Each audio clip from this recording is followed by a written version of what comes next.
Most people don't bat an eye whenever they swipe their credit card, saying that everybody has a credit card, and if they don't start building their credit now, they'll fall behind. And now we're seeing an even bigger trend come out of COVID: buy now and pay later. People are telling themselves that buy now and pay later with 0% interest is basically free, or as long as they can make the minimum monthly payment, they're fine. And honestly, on the surface, it feels true. It's just small payments spread out over time. It feels manageable, but that's exactly why it matters. Because here's what the data is actually showing. Nearly half of all credit card users are carrying their balance over month to month. Not because of luxury spending, but because of emergencies and day-to-day costs. And 64% of people with credit card debt say that it's delaying them from real life decisions like saving, investing, or buying a car. This part is really important. Debt isn't just costing people interest, it's costing opportunities, and it's backing them into a corner. Now, add buy now and pay later on top of that. I've been seeing this everywhere, from Amazon and online retailers, even at a local gun store, advertising with a huge sign that you can buy a gun on financing. Nearly half of US consumers have used a buy now and pay later service, like Affirm or Klarna, growing the buy now pay later market into hundreds of billions of dollars. During the holidays alone, Americans spent nearly $20 billion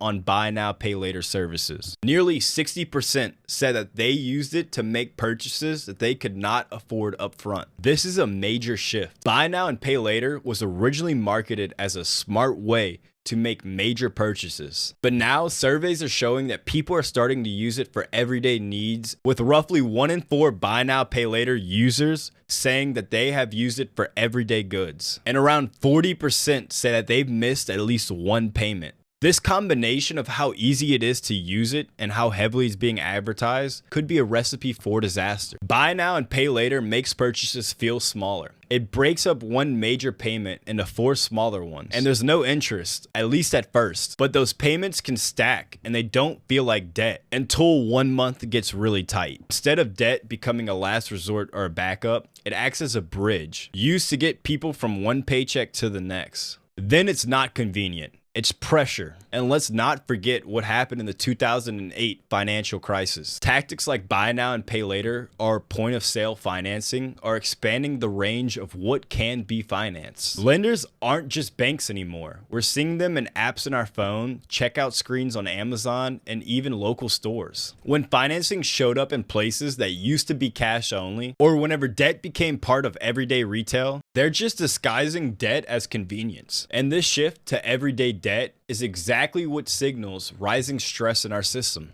And it's not going to hit everybody at once. The people it's going to hurt first are the people without emergency savings, younger customers who are using buy now, pay later for essentials. And then it spreads outward, and none of it looks dramatic until it's been happening for years. And that's how financial stress compounds, not through one bad financial decision, but through tightening margins for consumers over time. So here's the real takeaway. Whenever your everyday life starts to get financed, it's a warning sign that people are struggling to make ends meet month to month. And that's the headline and why it matters to your money.